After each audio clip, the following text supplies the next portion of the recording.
Okay, good evening, everybody. We're going to get started this evening, calling our meeting to order at 6:34 p.m., beginning with the Pledge of Allegiance.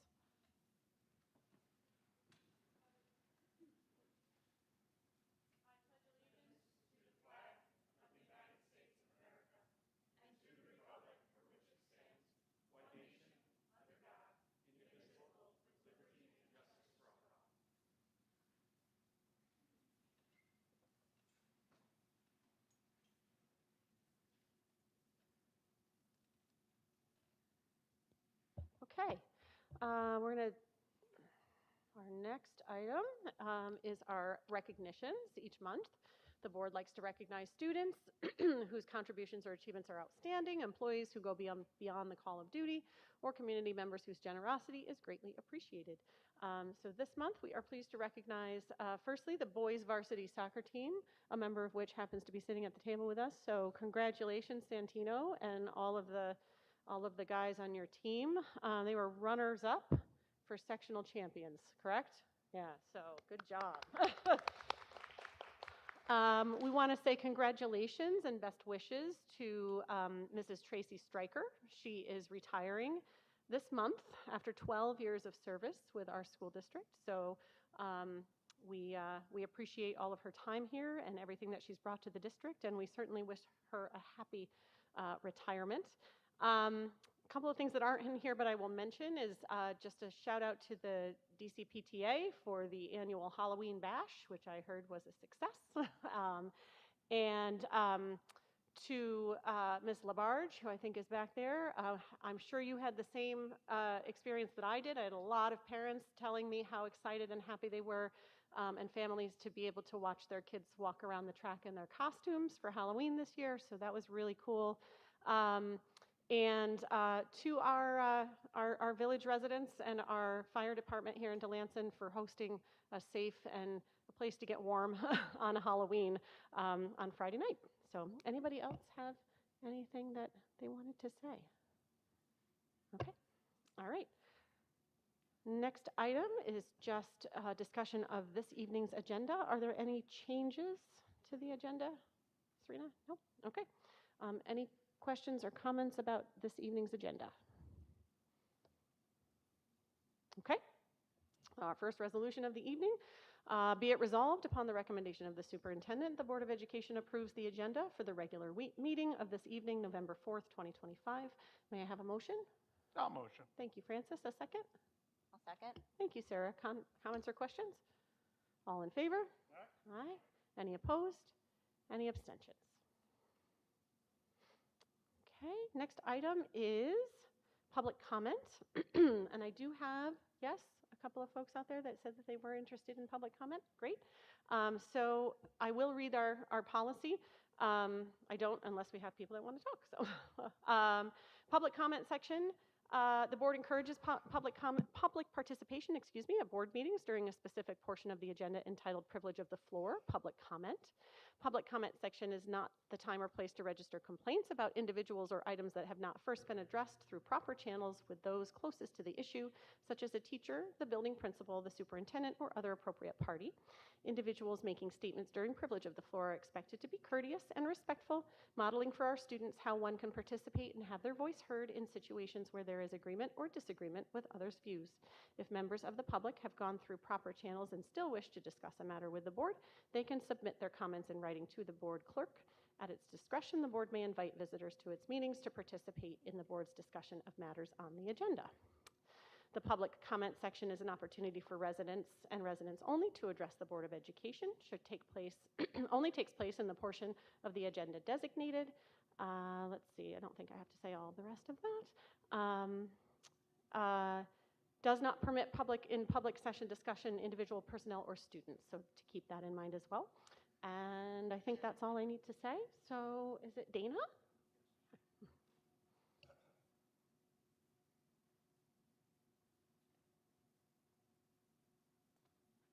Let's work on a walkway. My name is Dana Misek, been a resident for over 26 years here, had 4 kids graduate through here. What I'd like to do tonight is I'd leave my personal information. I'd like to have a meeting to talk about the conditions of the grounds, not the construction part of the grounds. I understand that. Just the overall lack to detail, and I figured tonight would be a start for that. So I think that'd be the professional way to start. All right? Surely. So, if you want, you could send an email to the Board of Education Okay? and Ms. Ross, and then we'll Perfect. start that process, Perfect. probably with a meeting with Ms. Ross, and we'll Perfect. go from there. Good. Does that work? Okay. Excellent. Great. All right. Thank Yeah. you. Thank you so much. Melissa, did you want to speak as well? Great.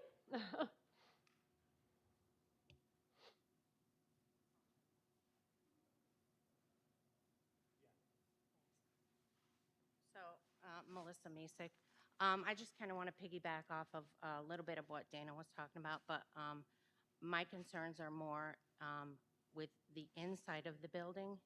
Again, not construction. Kim, I know you and I met back in June. I did let you know that I had some concerns over the way that things were being maintained or lack thereof. In the over 26 years that I have been coming in and out of this school on the first day of school, whether it be for work or to bring my children, I have never been so disheartened by the way that our school looks on the inside. Just things, paint that doesn't match up, and we just say, just go through and patch it up, and it doesn't matter if it doesn't match. Baseboards, instead of liquid nailing them and getting them back together, we take painter's tape and just stick it to the wall. Holes, instead of being puttied, we just put clear tape over it. And for me, as a parent and a community member, I have to sit back and go, where's that Eagle Pride? Where is that? It's not coming from the people that are supposed to be taking care of the inside of our building. And I'm not talking our custodian. He is doing the best he can with what he has to work with. But the absolute dust on top of our exhaust systems in our cafeteria where our kids are eating, and I look at that every day, and even in the gym over our closets, it's so thick. And that is the newest part of our building that we invite our families and community members into for all of our special events. And it's embarrassing. And I look at that and think, what happened? There used to be so much pride. You'd come in and the floors would be shiny and the walls would be clean. And I know there's a lot of construction going on, but that doesn't have anything to do with what's going on as far as our maintenance people and the job that's being done in there to make it look, to feel good when you come into your job, So I just wanted to, voice that, and hopefully something can move forward and get. Myself and Mr. Advisor will reach out to you again and we'll set up time to talk further. Okay, I appreciate that. Yeah. Thank you so much. Thank you. Thank you, Mrs. Masick. We took this before a couple people came in a little bit later, so is there anyone else that had wanted to speak but didn't sign up? Okay, great. Thank you so much. Oh, okay.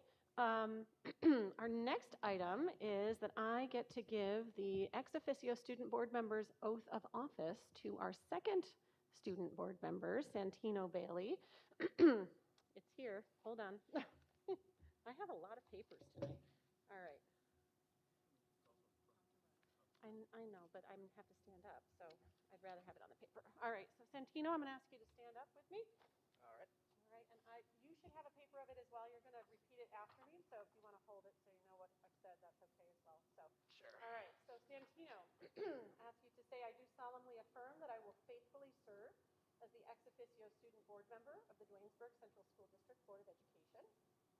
I do solemnly affirm that I will faithfully serve as the ex officio student board member of the Duanesburg Central School District Board of Education In accordance with the Constitution of the United States, in accordance with the Constitution of the United States, the Constitution of the State of New York, the Constitution of the State of New York, and the policies of the Duanesburg Central School District. and the policies of Go ahead. of the Duanesburg Central School District To the best of my ability. to the best of my ability. I will fairly represent the interests and concerns I will fairly represent the interests and concerns of my fellow students of my fellow students with integrity, honesty, and dedication. with integrity, honesty, and dedication.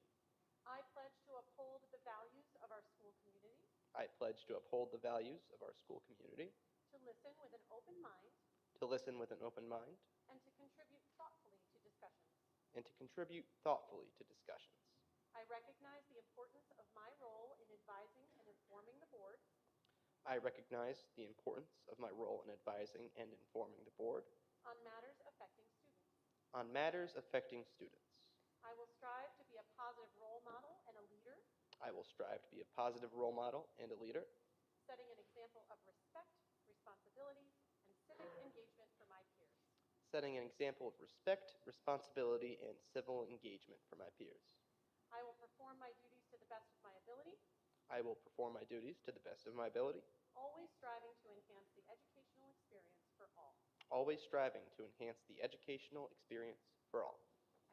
Excellent. Thank you, and welcome, Santino.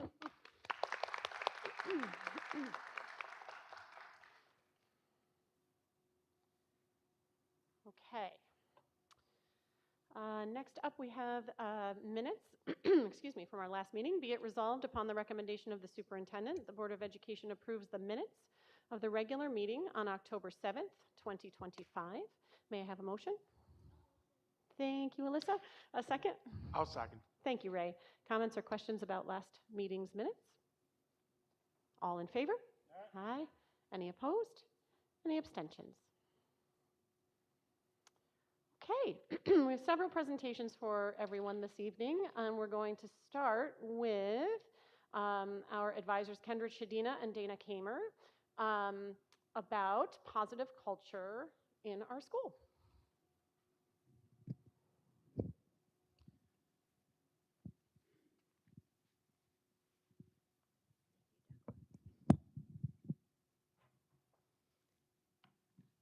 So thank you all. So Dana and I are here just kind of give an update on what we're doing this year to really foster our positive Eagle pride. There we go. So just a little reminder for anyone. So we are representing the Dignity Act, AKA DASA.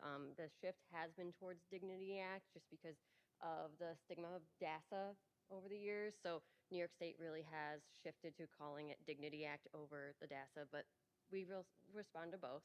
But the goal always is to create that safe and supportive climate and really being able to focus on the education social development, where in the past students have had that fear of discrimination, being physically, verbally, and emotionally harassed. So ultimately, as dignity coordinators here, we are truly trying to create that positive school environment.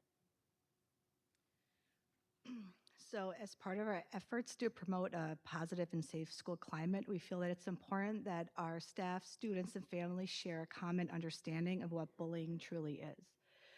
So bullying creates a hostile environment by conduct or threats, intimidation or abuse.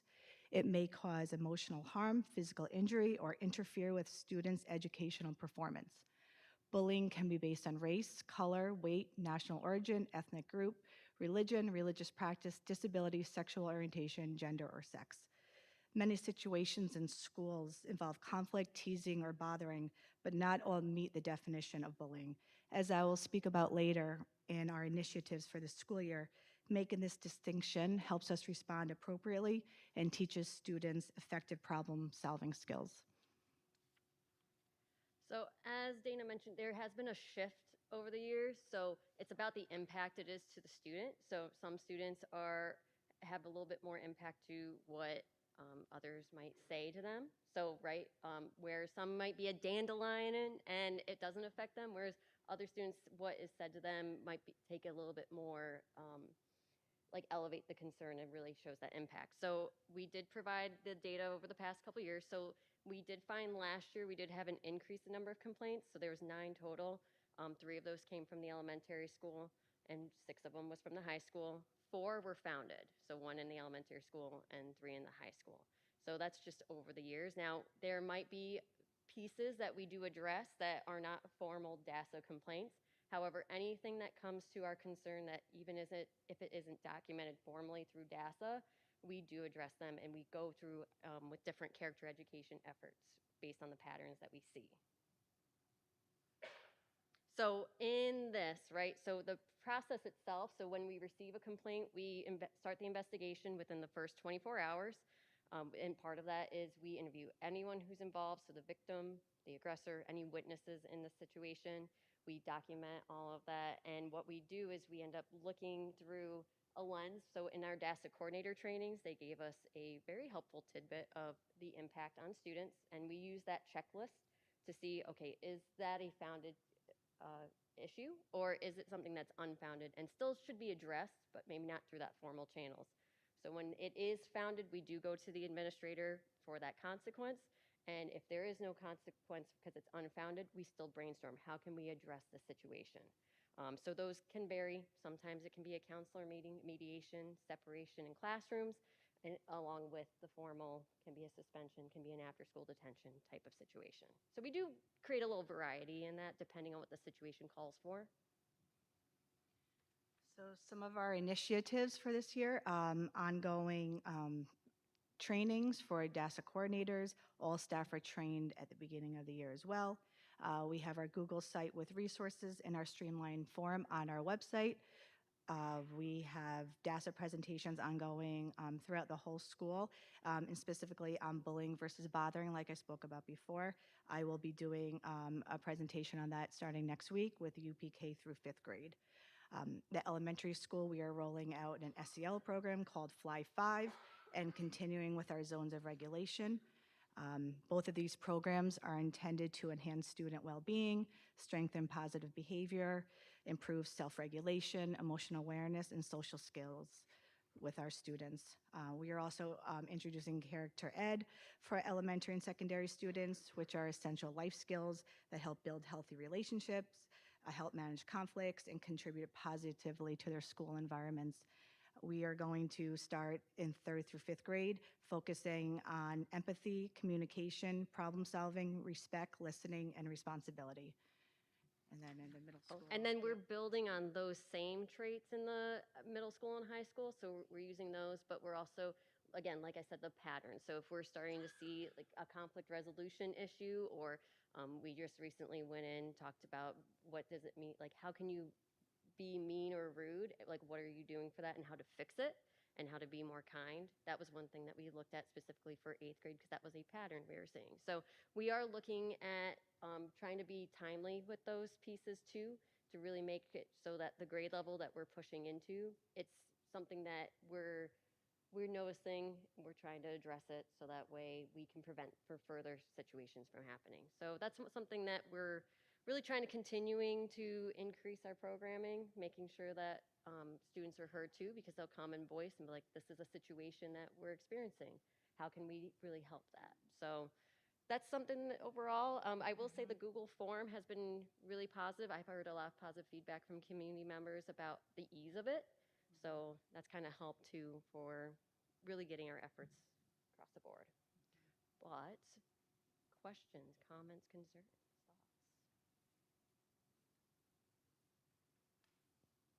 I know you don't have this information today, but I am curious, and so maybe you could just let us know in an email later about sort of how, I presume that the number of incidents, the number of reports is commensurate with the population of a school district, right? So we had 9, we have 688 students.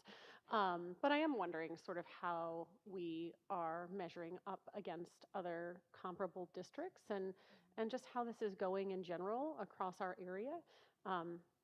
Anecdotally, it doesn't feel great out there. So certainly, at least not in my my professional position. But yeah, I would be interested in that information if you could get it. Yeah, and when I recently did another DASA coordinator training, I did ask about the documentation piece, and sometimes the other schools, it's not like a formal documentation piece. As long as New York State basically says, as long as you are documenting what's happening in the school and you're addressing it, it might not fall under the same category as DASA. But Mrs. Ross might be able to get me that information in terms of what other schools are reporting. I'll try, but I've never seen in all the access we have, like when we look at Tableau, It doesn't necessarily, it doesn't have, it doesn't report out what other schools. But I'll ask those questions if there is there a place that is public information?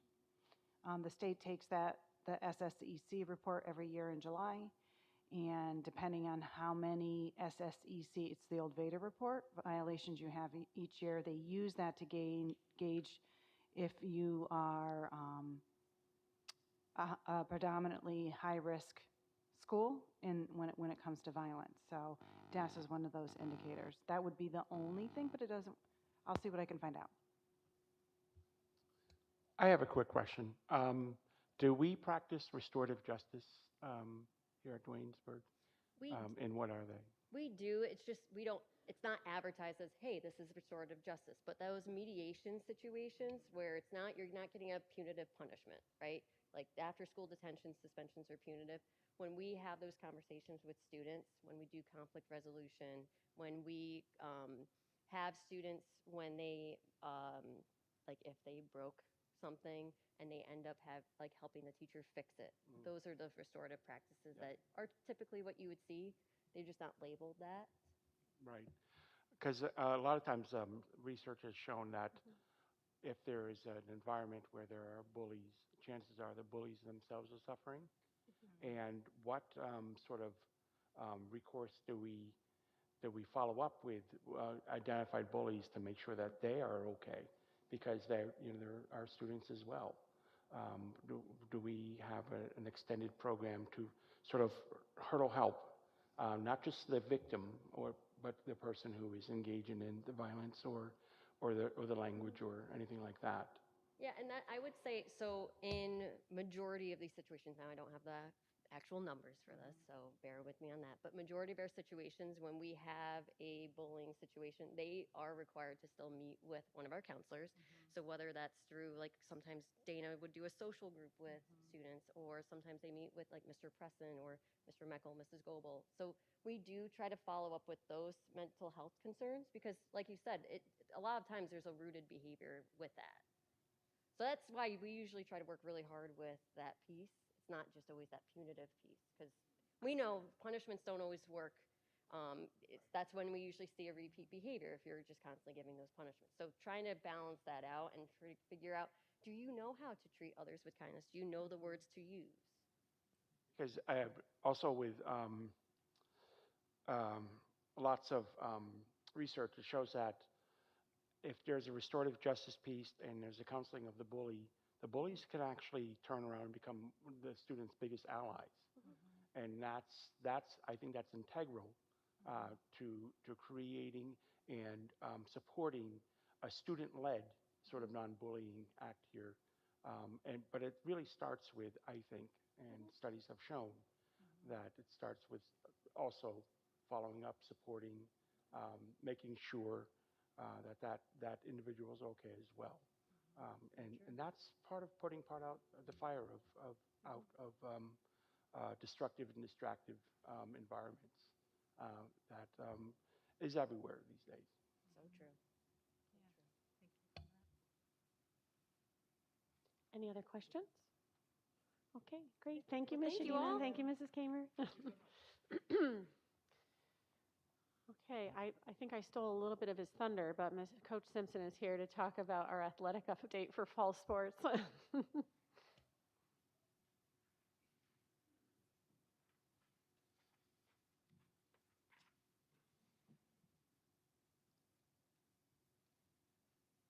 even know how do I get this full? Is there a present button on this?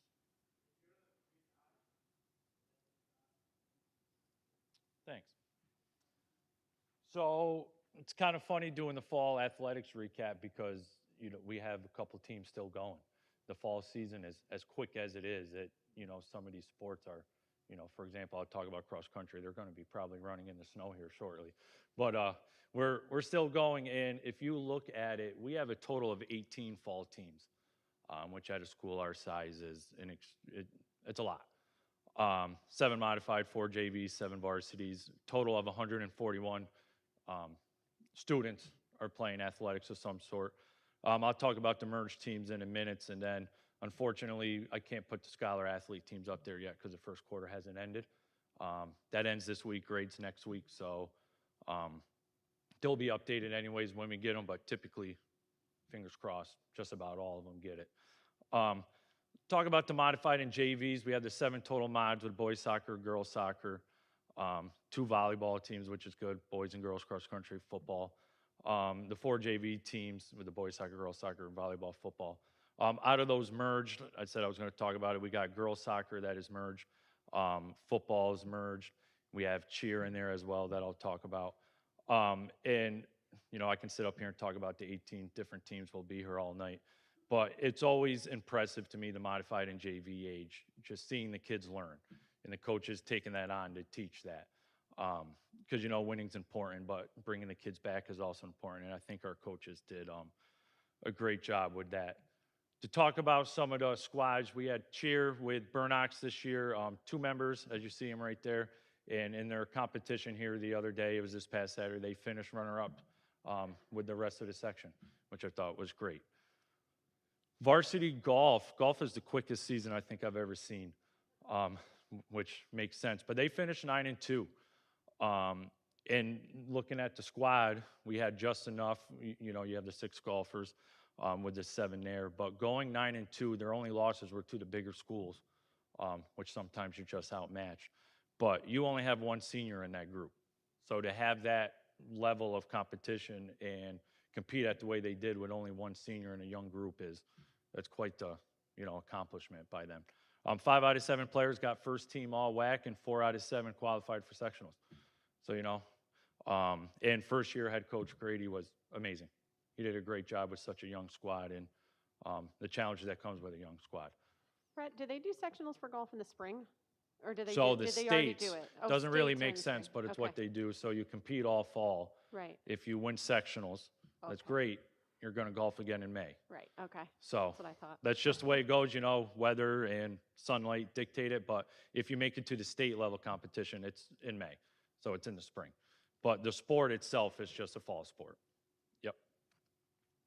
Our varsity girls soccer, we had 5 total students here that played. They finished 6-9-1. The only senior happened to be a Duanesburg senior, Harley Manis. And what was nice is, you know, you see the record, but their JV team was dominant, and only having 1 senior, you only build from there. So they're very excited about their future. The varsity swim, we got 2 swimmers. Their sectionals, well, the prelims is Friday, sectionals are Saturday. Ella, as our 8th grader, amazingly has qualified for 3 sectional events. And Bridget, who, as we know, the O'Donnells, they're just a bunch of fish. They can swim. She qualified for 5 herself. And, you know, we're not swimming just against small schools. This is merged with Mohan and Shalimar. They're Division II, but they're not just against the smaller schools. This is competition against these bigger schools. So they'll be at Shen Friday. If they do well Friday, which I'm assuming they will based on their times, they'll be competing for some championships on Saturday up at Shen. The boys cross country team. So the numbers weren't very high at the varsity level, so they couldn't score. So we couldn't put up a record for them. But one of the good things about the running sports is just because you don't have enough for per se a team, you still go to those events. You just can't be the winner as that. But when you get to WACs and sectionals, you can compete to win as an individual. You still compete for Duanesburg, but you can win. So at the WAC results, modified, Max came in 4th, Bradley 7th, Nate came in 7th at the varsity levels, and their sectionals is this Saturday up in Queensbury. And like I said, it's crazy, but if they do well, which we've had Nate go to states before, he'll be running the following weekend, probably be snowing, and it's crazy, but they always score very well when they get to these big competitions. So they'll be up in Queensbury along with our girls cross country. So kind of what happened there was with the record, we have a lot of dual sport athletes. It's kind of what just makes it work at a small school. So sometimes they had a full team, other time they had, you can probably talk, just Ari. So once again, could you score that day? Could you not? But at the WAC, with the modifieds, Tam came in 12th. Over the league, Lakeland came in first. She was a WAC All-Star. Molly in 12th as a WAC All-Star. Stella wasn't able to run, but she's always a high finisher when we get to sectionals. She was a WAC All-Star. And then last year at sectionals, they came in second. So we have high hopes for Saturday, and obviously we're pushing for first. They do a great job with it, but once again, they do well. They'll be running in states the next week. So that's this Saturday with the boys. They all compete up in Queensbury, different time races, but that information actually just went out on Parent Square, the tickets and everything, so that's out there for the community to see. Volleyball is still going as well. They finished 9-8 in the regular season. They earned a home sectional game, which happened to be on Halloween, and if you saw the Booster Club picture, a bunch of the soccer boys were there in their inflatable suits. Those inflatable suits tried to make it to the boys' sectional final. They did not work, but they did try. But they beat Argyle in 4 sets, 3-1, and they're heading up to Hudson Falls tomorrow. They got a 5 o'clock game against the #1 seed McKeel. They've had a very solid, it was up and down record-wise, but solid year. Anytime you make it to a semifinal or final, it's a great year. And that's another first-year head coach with Coach Herb. She's handled it extremely well. Then the last varsity team that we have is the boys soccer, who we already recognized. The way the WAC works, I told you there's 3 divisions, red, white, and blue. They were the white division champions. They reached the sectional final this past Saturday night.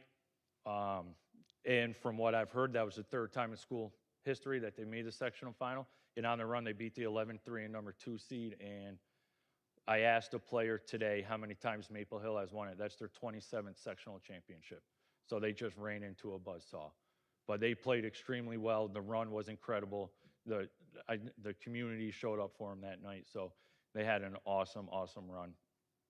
And some hardware to bring back. So that'll be in the trophy cases here soon. And then for the first teams, Logan Evan made first team in the All-Stars, Jack, Bryce, and Andrew. Made second team with the overall record of 14-3-3. And that wraps up the varsity side of it. We do have our fall sports gathering. It was supposed to be tomorrow night. Varsity girls are playing, so we bumped it to Thursday so we can all support the varsity girls up in Hudson Falls. So Thursday night we'll kind of wrap it up with the other sports still going, but winter sports start in 13 days, I think. 2 weeks from yesterday. So that's that. Questions? Oh, Tony?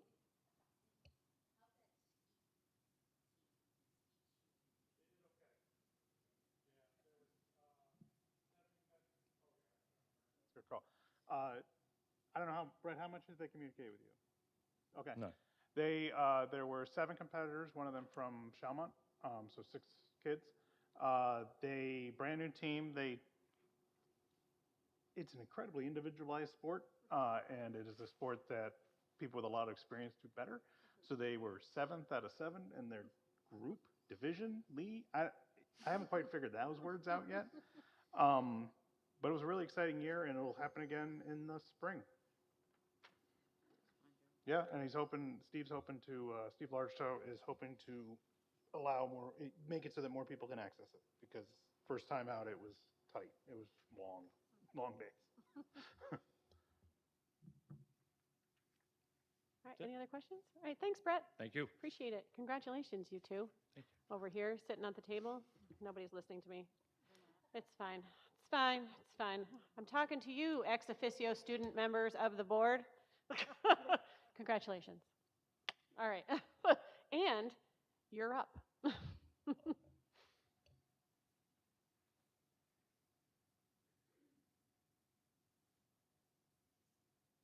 Well, for student news, in a few days, the junior and senior class plan to go on a DC trip to Washington, DC. And as you might know, the government right now is not, entirely functioning.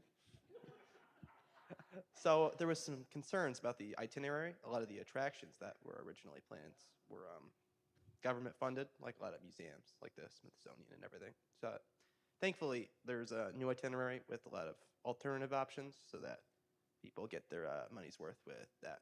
So that was an issue nicely solved. And as Coach Simpson mentioned before, all the sports did very well this year. Volleyball in their semifinal, and for boys varsity soccer, it's second varsity final, or sectionals final in school history. which is always nice. And I think Ari has some stuff to say too. Yeah, so we wrapped up the fall sports season, and as far as student news, I get to be the one who says the not nice stuff. Santino gets to say all the nice stuff. Our sports teams did perform very well. However, we did have some challenging circumstances to contend with for transportation. And I know, did Simpson already leave? Simpson tried very hard. We appreciate him very much.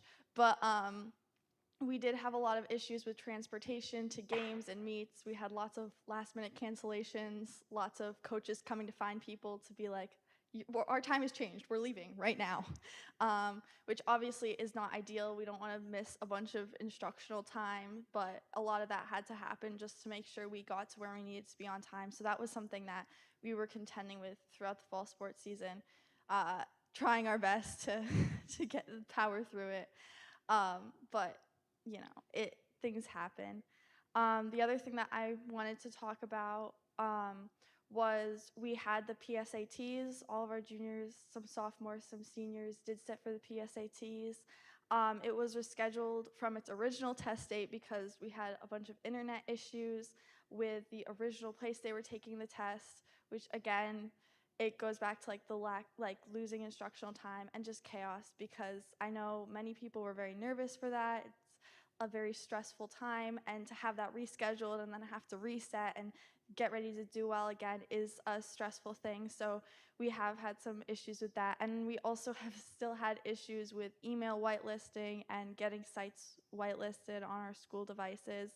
A lot of it ties back to perhaps maybe something with standard procedure, I think, because I think that has been mentioned of people don't really know where to go with it. So when you hear the grumblings and the mumblings and the concerns, you don't really know where to take it and where to go. So it just all kind of stews, and that can definitely create some tension with students being like, why isn't anybody doing anything about this when they haven't told anybody about this? But we're trying to be patient, and once again, it's unprecedented times, but we're trying to do the best we can. And I do appreciate everyone who is trying to resolve some of these issues, both with transportation, with technology, and all of that. So I'm pretty sure that's all we want to talk about. All right, thank you. Can I ask you, Ari, where did you guys take the PSAT? I don't know where they ended up taking it. They Oh. tried to take it at the church. Okay. It didn't work. They took it in Miss Heck's room. They took it in Miss Heck's room. Okay, so it was not like way off campus, but it was meant to be across It the was street? meant to be across the street. They Got took it. them across the street. It didn't Okay. work, and then the next time they took it in Miss Heck's Got it. office. Okay. All right. Thank you. Anybody have any questions for our student board members? Great job, you guys. Appreciate it. Yeah, thank you. Okay. In an unusual turn of events, I have a report. Is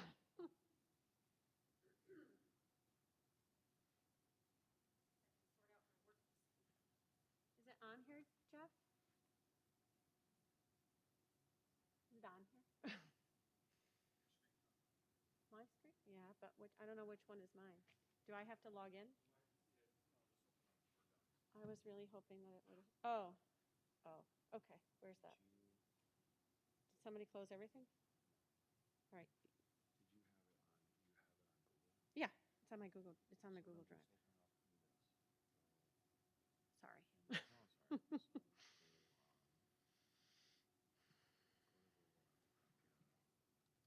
My Gmail?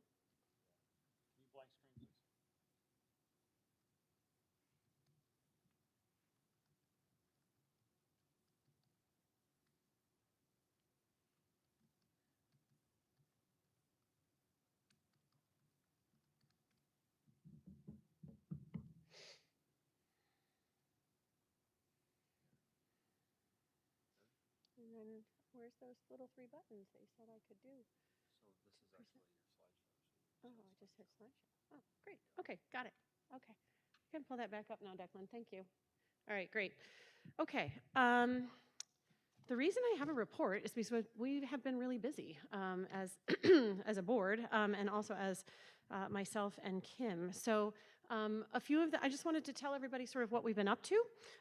One of the things that I don't have a slide about is that if you were here at our September meeting, you may have heard from Lisa Paterni. She is the creator and the organizer of I'm Human 360, and she's been doing listening tours around the buildings, and she met with all of us as Board of Education members in small groups as well. So she's using all the feedback that she has gotten from those meetings, including some with us, which is great. Okay. Forgive the quality of these. These are photographs of my presentation that I got when I got to this training, because they didn't give it to us digitally, so this is just from the paper copy. But on the 17th of this past month, Kim and I attended the New York State School Board Association's Governance Leadership Program. There were 1, 2, 3, 4, 5, 6, 7, 8 or 10 different districts represented with their superintendents and their board presidents. And it was a really great program. What we ended up focusing on was leadership styles. So Kim and I each took a leadership questionnaire prior to this and discovered what kind of leaders we tend to be. So I am interested, and so it's something that I'll bring to the board, and maybe we can talk about, not right now, because we've got a lot going on right now, but I think having this survey for all of us and doing a workshop with NISPA about this would be really useful to us. But it was really cool. I'm a psychologist, for those of you that don't know that about me, and so I get very excited about this sort of thing. So I was very excited about this. At any rate, we all got sort of categorized based on the way that we responded to the questionnaire, and you probably won't be surprised to find out that I was very strongly a mediate person. I'm a psychologist by trade, so that makes sense. And Kim was an engage leader, followed pretty closely by a mediate leader. So it was really cool. We went into our different groups with people that that their leadership styles were similar to ours, and we talked about the ways that our styles might create difficulty communicating with other styles, and then what we also can bring to the conversation, and how having a group with different types of styles really creates a dynamic way of leading. So it was really, really cool. I enjoyed it very much. I think Kim did as well. Let's see. Just, again, another example slide. But as we were sort of doing this, I was thinking in my mind about the people that I know and the people on our board and what style they might be. Telstire is faster paced and task oriented. Engage is fast paced as well, but a little bit more people oriented. Analyze is the person that asks a lot of questions and wants all of the information that's very detailed oriented. And then there's a mediate style who is a little bit slower, very people-oriented, very collaborative, that kind of thing. So it was a really interesting day. It was a whole day, and I think we learned a lot. And again, I may suggest that that's something that we do as a team moving forward. Oh yes, we lost power. That was exciting because we were in a room with no windows. So, but we just rolled with it. It was fine. Okay, so that was earlier in October, and then. Let's see, about a week and a half ago, almost 2 weeks ago, 3 of us from the board attended the NISPA Annual Convention and Educational Expo. Myself, Frances Spohr, Sarah Gwizdowski from the board, and then our superintendent, Kim Ross, and then our board clerk, Serena Killenberger, also went. So that was really, it was really great. So I thought today I would let you all know, my fellow board members, about the sessions that I went to. I won't take an hour, I promise, but so that you know what we did and what I'm bringing back from what I learned. And then I'm going to ask at our next 2 meetings that Frances and Sarah do the same for us. So, so I'm hoping we'll have a presentation from each of them in our upcoming meetings. Okay, so it's a 3-day conference. On Thursday, Frances and I both attended the Pre-Convention Board Officers Academy. The title of that this year, the focus was One Vision, Many Voices, and it was about resolving conflict and building consensus. So these are the sessions within that. It was all day. It was 9 to 4, I believe, 9 to 4:30, something like that. And I personally learned a lot here. Excuse me. I think I wrote down in bold some of the things that I took from it. One of the things was that conflict is a sign that people care very deeply. I knew that, but it was nice to hear it. It was good to hear it. And that conflict is not the enemy of progress. Ignoring conflict is the enemy of progress. Oh, thank you very much. Appreciate it. The other thing that I revisited, because I did this Officers Academy last year as well, is that high-performing school boards are associated with high-performing schools.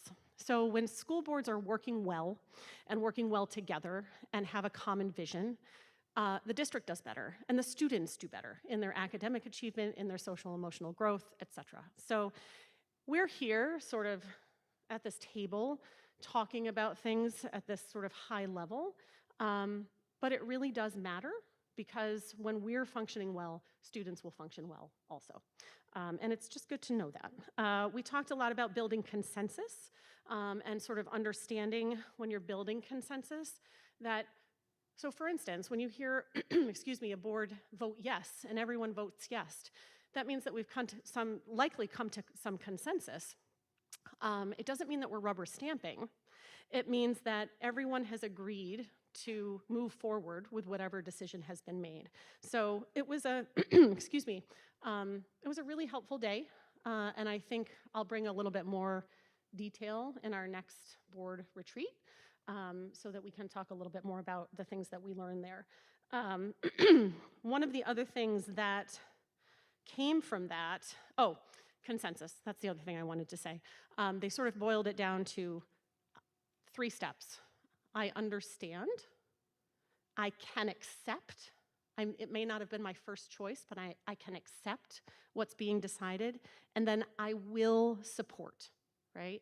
So supporting might simply be that we don't say anything negative if we didn't really agree in the first place, right? But we come together and we make the decision.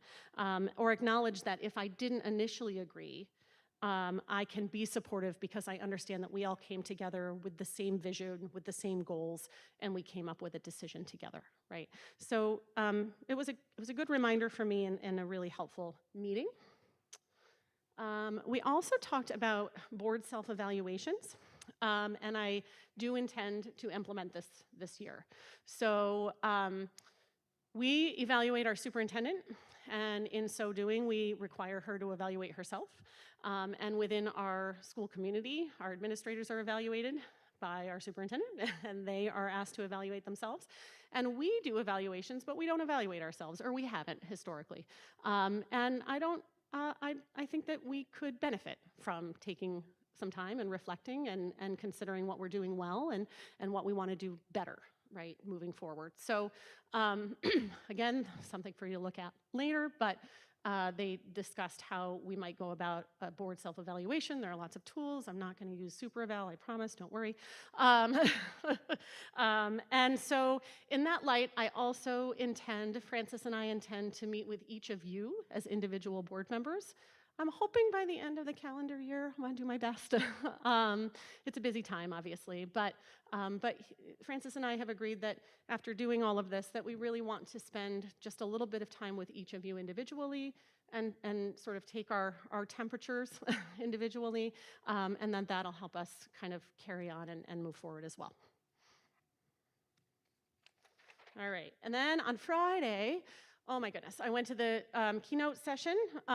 This was Tim Shriver. Tim Shriver is Maria Shriver's son, and he joked that he sometimes has people tell him that he looks like a Kennedy, of course, because he is a Kennedy, but anyway.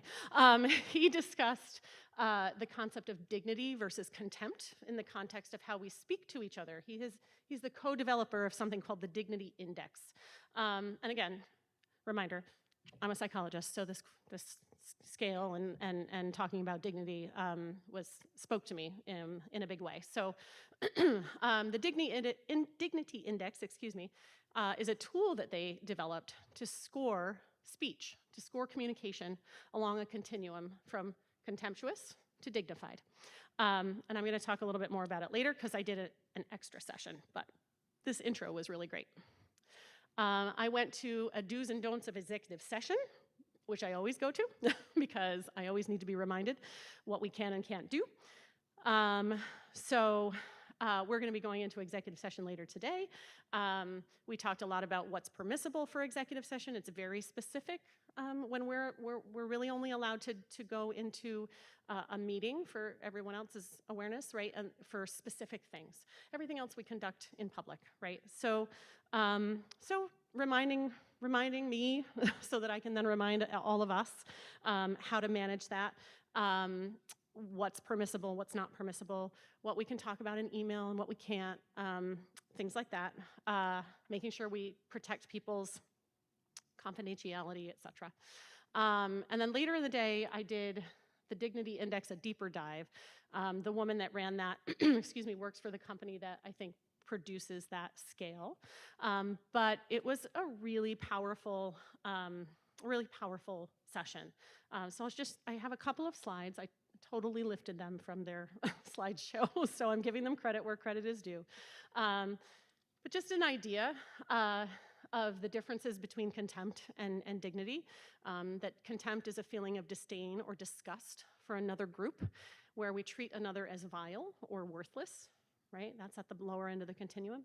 And dignity is the mutual recognition of the desire to be seen, heard, listened to, and treated fairly, to be recognized, understood, and to feel safe in the world. So the Dignity Index kind of puts these two things next to each other and helps us sort of understand and put some context around how we're communicating. So this is the Dignity Index. I have copies of it, so we can look at it together in our retreat as well. But it talks about, it gives you a way of taking a look at and interpreting what you say and how you say it. And again, I found it not only fascinating, but really eye-opening. And sometimes we don't even realize when there's contempt in our voices, especially when we're at the level 4. Oh, they don't really belong. They're not exactly one of us.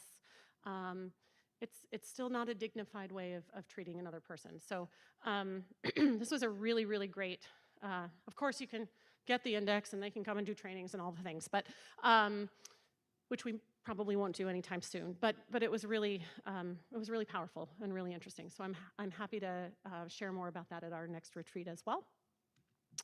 I also went to, this was interesting, and I have a question for the board about this. I went to a workshop presented by these folks from Hampton Bays School District about that's a program they call Handle with Care. It's not like what Handle with Care used to be. I know, like Kim was like, ah! So it's not historical Handle with Care. It's now Handle with Care, and it is an approach and a program where law enforcement and schools work together to ensure that students are being cared for as best as possible when, particularly when an event may have happened in that child's home.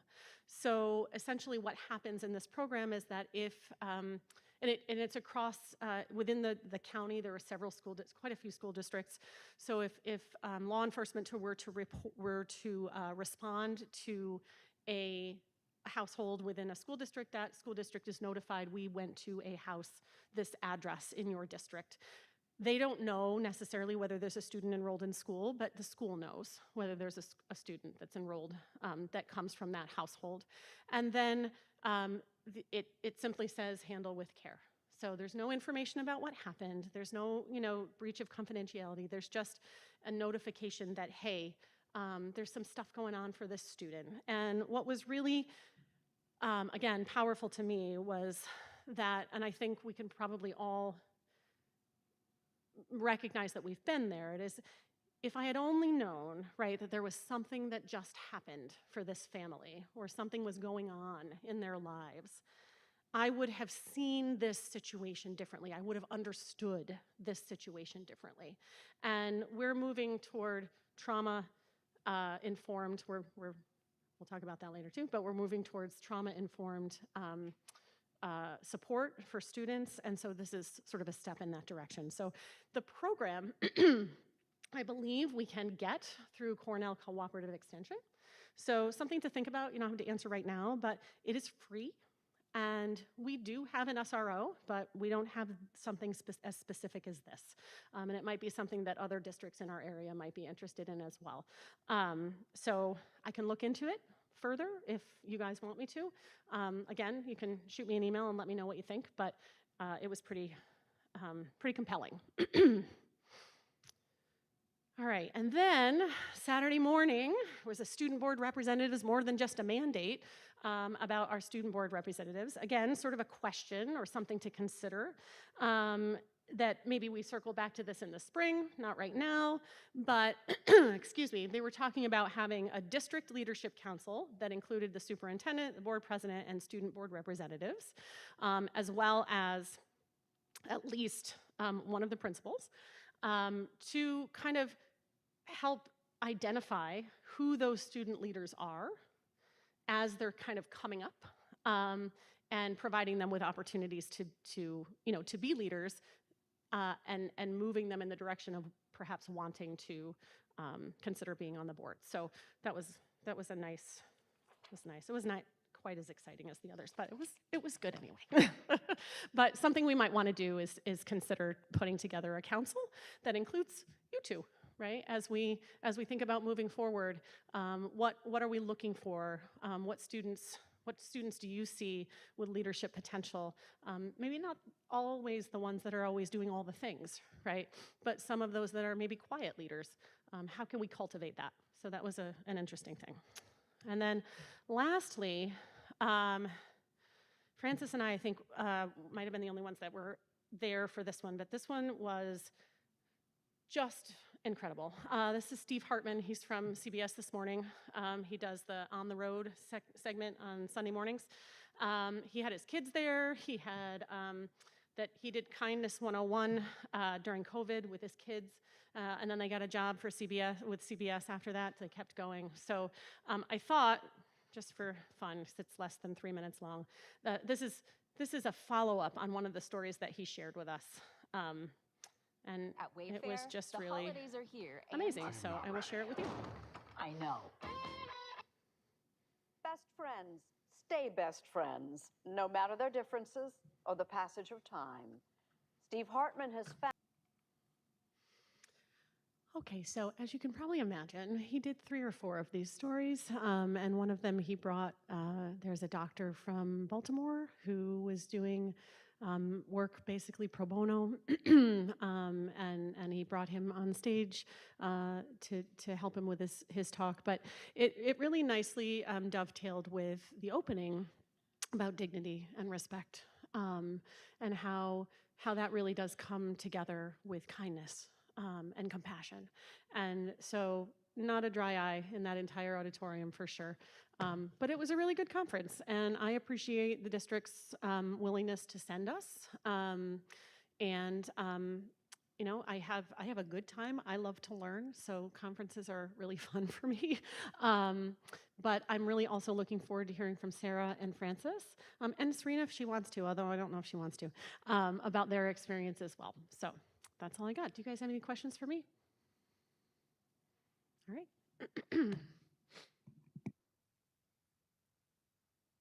Melissa, just so you know, I was able to rip the whole video of Steve Hartman. I wanted to say, yeah, we're going to watch it in our retreat, so bring some tissues. Yeah. I shouldn't say I did it. I had a little help from IT.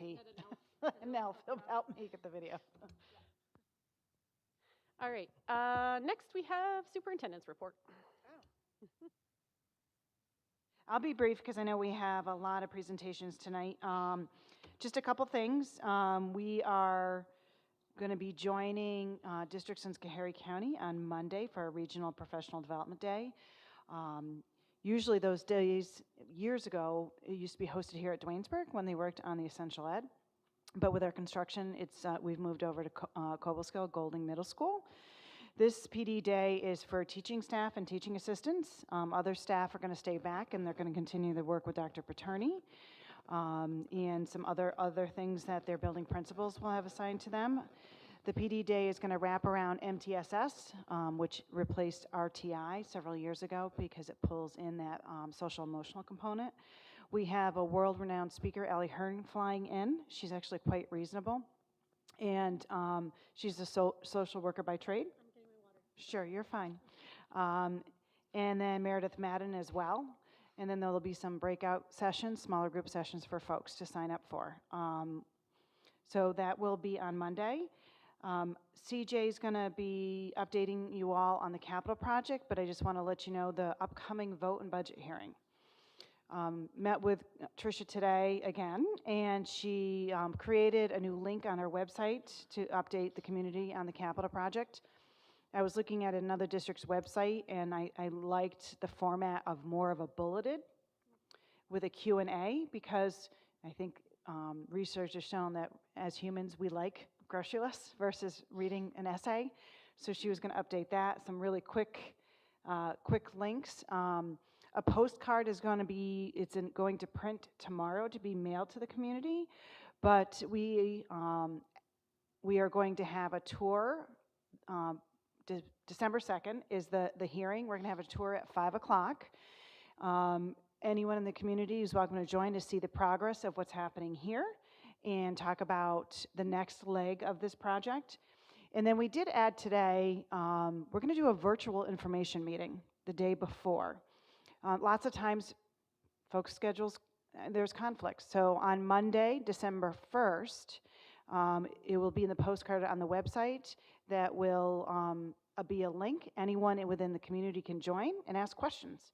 And CJ will be joining us for that virtual, yeah, as well as our architect, Drew, will be on the virtual meeting, and Jeff, and kind of walk through any questions that folks may have and who can't come to the budget hearing or the tour. So that's going to go out.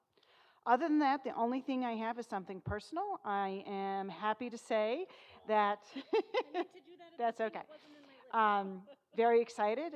As of this weekend, my partner and I are official residents of the Duanesburg community.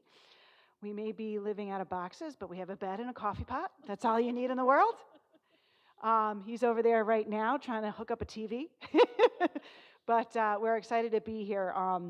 And I know this isn't necessarily the superintendent's report, but the conversations Brian and I have had is that my early career was teaching in the community that I grew up with. My children went to Cobleskill. I graduated from Cobleskill. They graduated. And even though my travels professionally have taken me to some really great places, there was always a feeling of disconnect.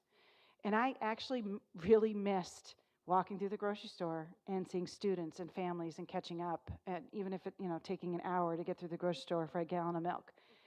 I haven't had that in my 4 other districts because I lived out of the community. So when I talk about coming to Duanesburg and the full circle and the final chapters of my career, it does feel like home. It feels like now we're rooted, begin our roots in the community, and don't be shy to say hi to me at Hannaford. That's it. Questions? Yes, congratulations. Welcome. Yes. It was my list. I'm sorry. You should have kicked me under the table. All right, very good. Thank you, Kim. Yep, we're moving on. Do you have, sorry. We had a bunch of other superintendents that lived in town.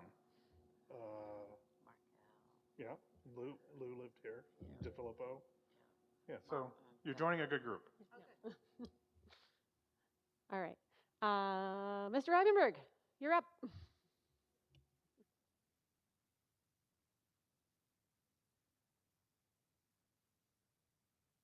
It is. All right, we're good.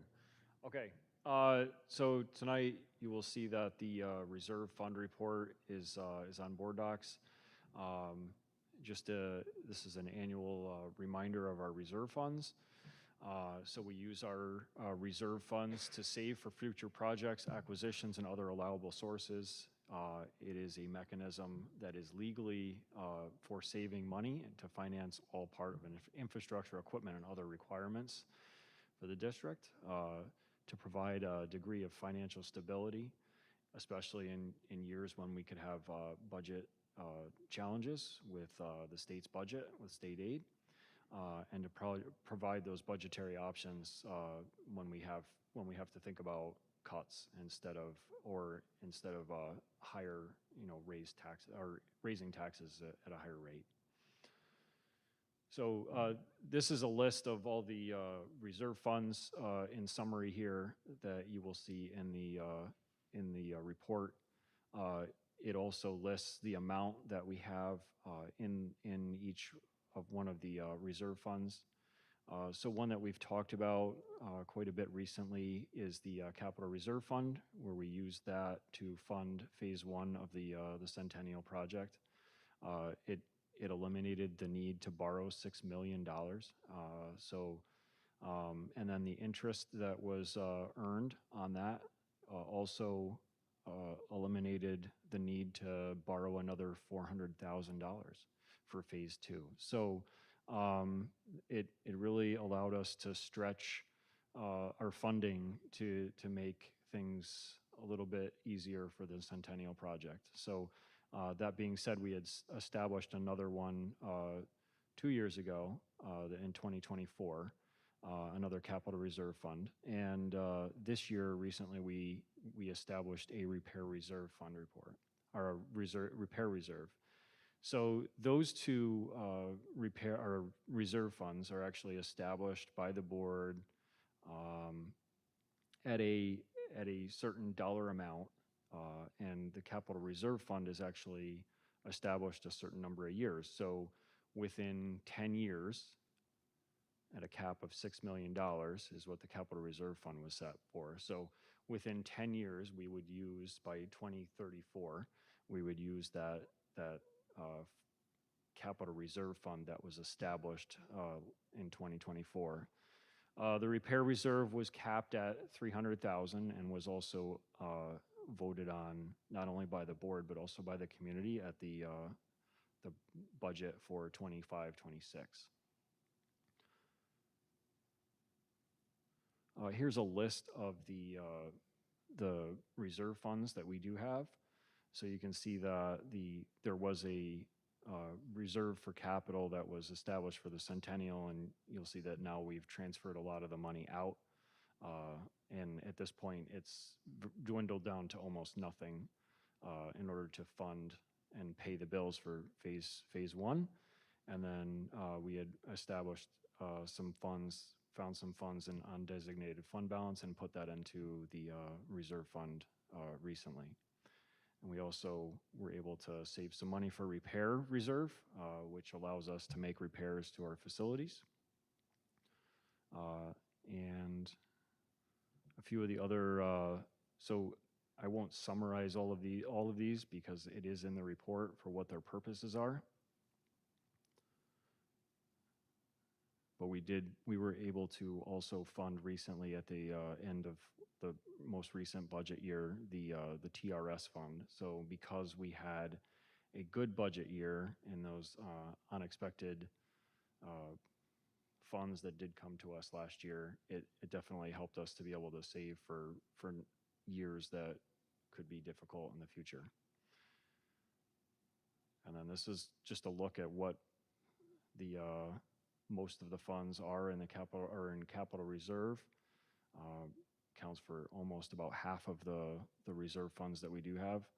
But also some of those other funds, such as the retirement funds, you can actually see that retirement rate can go up and down and fluctuates a lot.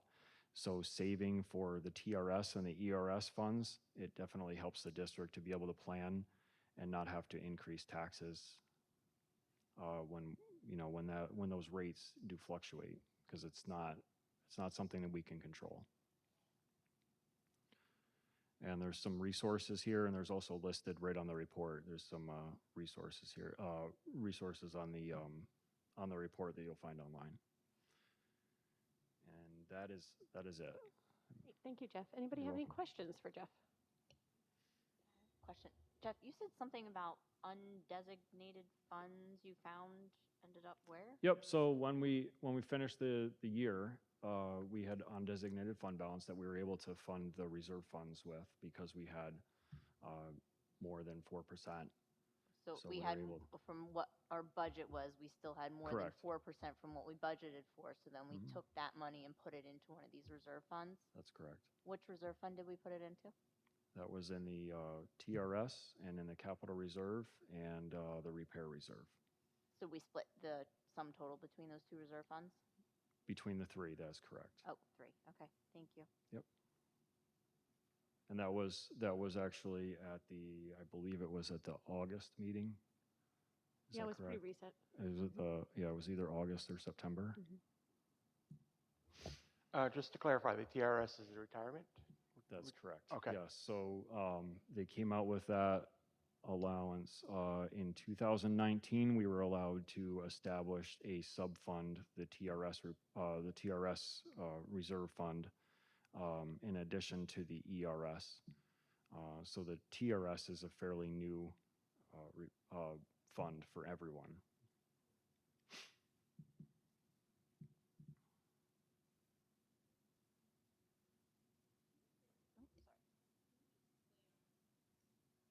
Can you explain the difference between retirement contributions and the TRS retirement accounts? So ERS is for anyone employed non-teacher, and then TRS is for teacher retirement system. So ERS is employment retirement system, TRS is teacher retirement system. Thank you for clarifying. Yep. Any other questions? Okay, thank you, Jeff. Yep. Appreciate it. Okay, it's our last presentation. CJ, welcome for our capital project update. Hi, Are you everybody. going to talk about roofs? Actually, not a lot of roofs kind of going on. There's only a couple. So I believe in your board docs. You guys have seen or at least received a copy of this. I'm not going to read through our paragraph of description. I'm just going to kind of talk through that. Some of the things by area, we're expecting in the next couple of weeks that the bulk of what we're still waiting for to go back into third grade classrooms we're going to have before Thanksgiving. Right now we've set with the school district that 12-2, we're going to take back 3 of those classrooms in the third grade wing, and we're going to go back at getting those things completed. Whiteboards going up, floors going in, bathrooms completed, tile installation. We're expecting that by 12-5, 12-8-ish, we will have received the casework for the classrooms as well. So we're trying to time that so that we don't have to have people be inconvenienced for a second time to come back out of those rooms so that we can do that. And then once we complete those 3 rooms, we're gonna do a kind of what I call a shift, which is kids will move out and then move into those, and then we'll do the next 3 rooms. And as part of that, there are 2 half classroom size rooms that are in that same hallway. We're doing one of those at a time as part of those shifts. So I'm really excited to see that we will have things where we can complete work in classrooms. Yes. I just don't want to forget to ask this. How long do you think any individual class will be displaced? We're looking at from 12-2 to after the break for the first 3, and then it's going to be about the same amount of time after that. So like It's about 4 to 2 and 6-ish weeks. 2.5 weeks. Yeah, oh, for sorry, the that's first not right. one. Yeah, It's for about, each- 4-ish weeks Okay. by the time, but we also gain, I kept doing this wrong earlier because it's only Thursday is the Christmas and the New Year. Right. So I suspect we will only really gain 6 days out of those 2 weeks because most people are probably going to try to take Friday off. Okay. But it sounds like about 3 weeks or so. Yes. Per yeah. per So class, we're looking per- at, I would per say, classroom. 4 to be safe Yeah. once we do the 3 that are outside of the break. And then again, we're looking to have all those pieces done so we can move people out, move people in. There will still be punch list items, touch-up paint, scuffs, things like that. But we're expecting that they will be, for the lion's share, the classrooms themselves will be done. There are a handful of things down that hallway that we can't complete. The floor itself in the hallway is probably about a 4-week process. So we had to defer that to the summer. Which also means there's, if you've been down the hallway, there's some larger open areas down the hallway. Those have casework and benches and things like that. We're waiting to do those so we can do the floor below them and then do that and then finish up. So The bulk of that stuff will be done before we hit probably the tail end of January, but it'll be good progress. The same process is going to happen over at 106, 107, 108. Thankfully, those are already unoccupied, so once we get that stuff, we can start working in there as well. The kitchen cafeteria here, I don't know if anybody's looked through the windows down there. We finally were able to get a lot of the stuff in the kitchen itself underground. We've been really struggling with getting some information and finding some connection points between the grease trap where it is now and what was supposed to be an existing connection that was too high, that we tried to push outside as close to the building as we can. That was still too high. So now we're looking at going halfway down the path down here to get to the next sanitary manhole. So we're waiting on some information to finalize that. Once we get that, we can finish the rest of the below ground, and then they can continue on putting up walls, starting to tape and finish walls and all that exciting stuff. The bus garage, which I know is a very exciting topic for everybody here. The foundation and the slabs have all been poured. Everything is back together. All the temporary structural items we did to keep the building together in that time frame has all been removed. So all the breaks came back for concrete that was tested appropriate or higher. So they're in much better shape there. They have now demolished what was the existing spaces that were the offices and the meeting room and things like that. The addition on the outside is progressing, and a big step we had over the last couple of days between last week and this week was the electrical service. We're supposed to put a new meter on the outside of the building, which involved getting National Grid here, taking down the existing service, putting the siding up so that they could then mount the service back to it. That all happened within the 4 days that they were shooting for. And so now they're going to continue with siding around the building, finishing the roof. We're still waiting on some overhead doors for each of those larger openings, but they're expected in the month of December. So we're hoping we can get a lot of the outside of that buttoned up and get that whole thing completed sooner than later.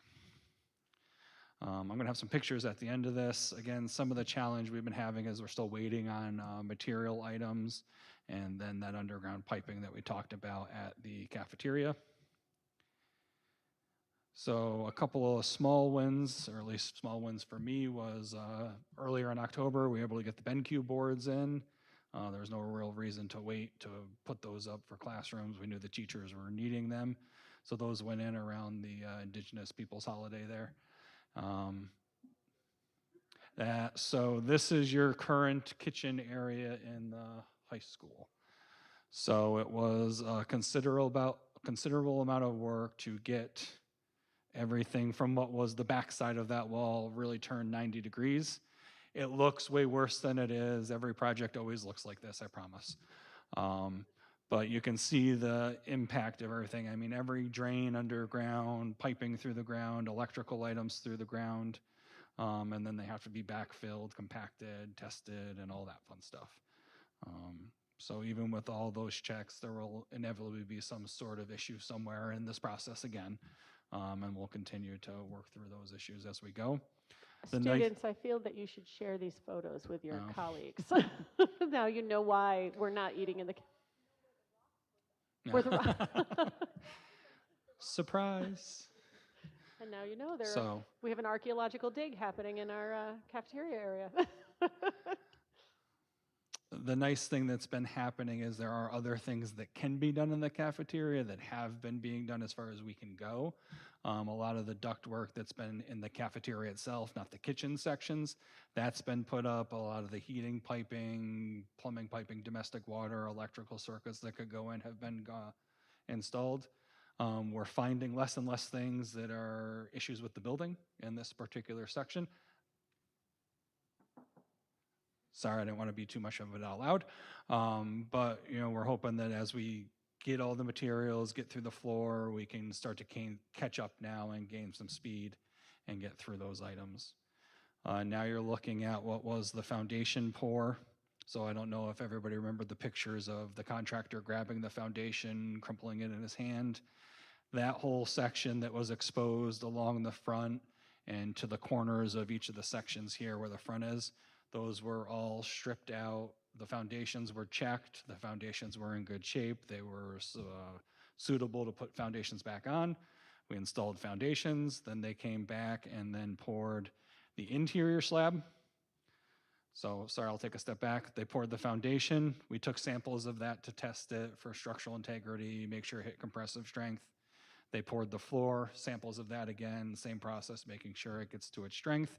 And then you'll see here the outside with the rebar. That was all poured, again, samples taken again. So we don't necessarily take samples of every truck or a couple of truck, but depends on the pour. But we typically, every time we pour, we take samples so that we can make sure that it's hitting the right strength or things like that.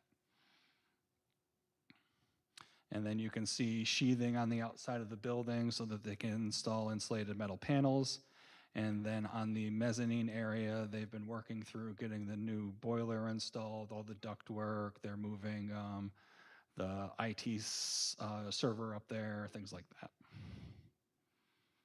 And then that's a picture of some of your panels. The mezzanine is, if you were to walk into the bus garage through the main door, it is the ceiling above you. It's as fancy as a bus garage gets. Oddly enough, there was an office up there. There is not going to be one after this. And then again, just some more pictures of them working through the foundations, the insulation going on the outside of the foundations, the rebar sticking up that basically ties in with the floor on the inside and on the outside. You're looking at addition framing of the new area of the addition.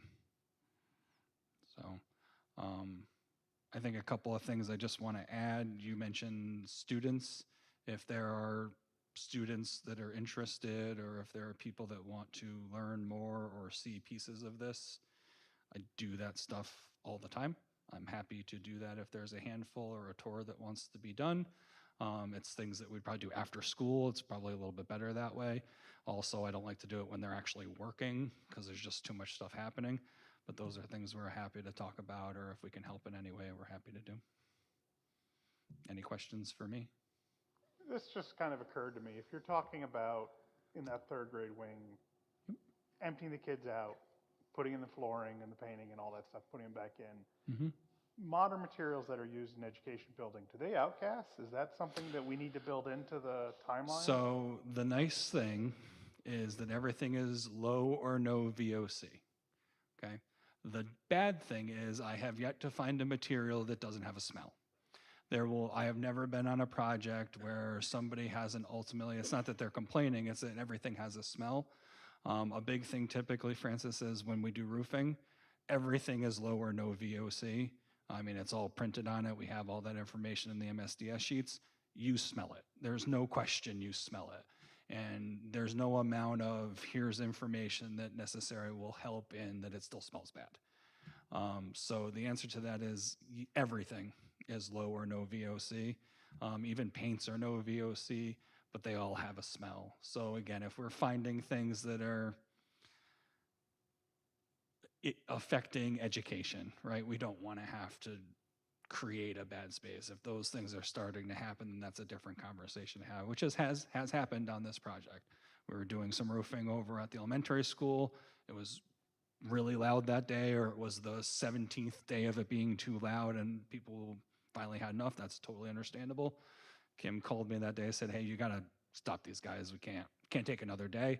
I think that was a Thursday. They stopped, didn't go Friday, finished up a couple of things on the weekend, came back and started again. You know, that's ideally the mentality that people should have. It isn't always like that, unfortunately, but everybody knows that we're here working in a school and we're working during the day and school's happening. Any other questions for CJ? So just in case, I have to, just in case anybody's confused, it's not the third grade wing. Oh, thank you. I'm so sorry. It's the 300 wing. It's 300 That was the compromise of not sorry. renumbering the system. Yes. And you have told me that repeatedly. It's and okay. I'm so sorry. I just know that some folks who may not know, it's now the first and second grade wing, like, wait, the third grade wing? But third graders on the other side of the building, so it's the 300 wing. And when my wife taught in that wing, it was the fourth grade wing. It was Right. actually the third and fourth grade Right. wing, I think. So it's just the 300 wing. 300 wing. You got it. I will blame Henry when I see him for writing that and me repeating it. I'm just Oh. kidding. It's my fault. Oh, Yep.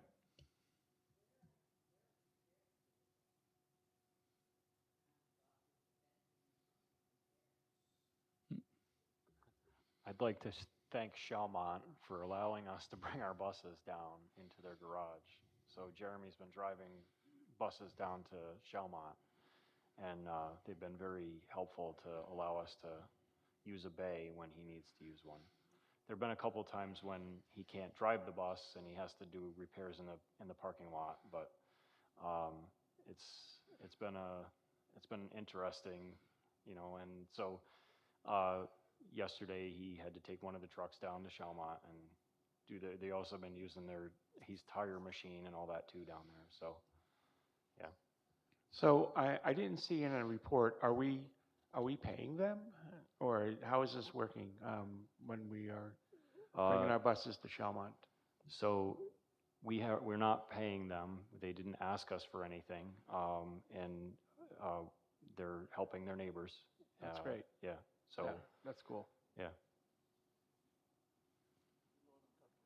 cupcakes. Sure, I can do that. All right. Excellent. Thank you, CJ. Absolutely. Appreciate it. Do you want this off, moved back over there, or just want me to go? You can go home. You don't have to stay any longer. Thank you. Okay, let's see. Next up, we have some board actions. First set are financial. So be it resolved, based upon the recommendation of the superintendent, the Board of Education approves, financial items 11.01 through 11.07. May I have a motion? I'll motion. Thank you, Francis. A second? Thank you, Michael. Comments or questions about any of the financial items? All in favor? Aye. Aye. Any opposed? Any abstentions?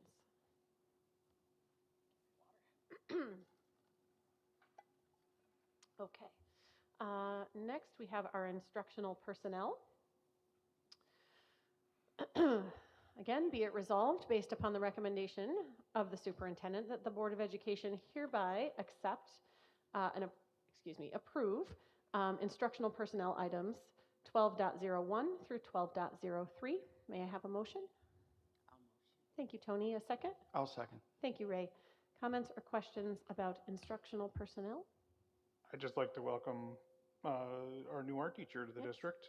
That was a nice, quick replacement. Well done. Any other comments or questions? All in favor? Aye. Aye. Any opposed? Any abstentions? Next are our non-instructional personnel. Be it resolved, based upon the recommendation of the superintendent, that the Board of Education approve non-instructional personnel items 13.01 through 13.05. May I have a motion? I'll motion. Thank you, Alyssa. A second? I'll second. Thank you, Tony. Comments or questions? All in favor? Aye. Aye. Any opposed? Any abstentions? Okay. Excuse me. Next item is CSE and CPSE minutes. Be it resolved, based upon the recommendation of the superintendent, that the Board of Education approves the CSE and CPSE minutes from the meetings on October 3rd, 7th, 8th, 14th, 15th, 17th, 20th, 21st, 22nd, and 27th of 2025. May I have a motion? A motion. Thank you, Sarah. A second? I'll second. Thank you, Francis. Comments or questions? A lot of meetings. Thank you. A lot of meetings. Thank you. All right. All in favor? Aye. Aye. Any opposed? Any abstentions? Okay, other. We have the approval of the tip-off basketball tournament. Be it resolved, based upon the recommendation of the superintendent, the Board of Education approves the tip-off basketball tourney that will take place on November 28th and November 29th, 2025. May I have a motion? I'll motion. Thank you, Tony. A second, Sarah? I'll second. Thank you, Sarah. Comments or questions? Just a reminder, we heard from Coach Simpson about this at our last meeting, so All in favor? All right. Aye. Any opposed? Any abstentions? Okay, that's our last action item. Just want to call to everyone's attention that we were going to have our December meeting at the elementary school because we're going to do a meeting each year at the elementary school. But because of all of the things that CJ just reported to us, we're not going to do it on Tuesday, December 2nd. So our Tuesday, December 2nd meeting will be held here instead of at the elementary school, in part because of the construction, but also because we will also be having the public hearing for phase 3 of the capital project during that time. So we'll start that at 6 o'clock. And then there's the tour that day at 5:30. I'm sorry, at 5, if anyone would like to come and take a tour of what that capital project will look like. So 5 o'clock for the tour, 6 o'clock for the public hearing, and then our regular board meeting will be here at 6:30. There is and Tuesday, March 3rd. Oh, yes. Okay, because, right. So Tuesday, March 3rd, our board meeting, we'll remind you again in a few months, will be moved to room 118 because this room will be used for the high school musical. Okay.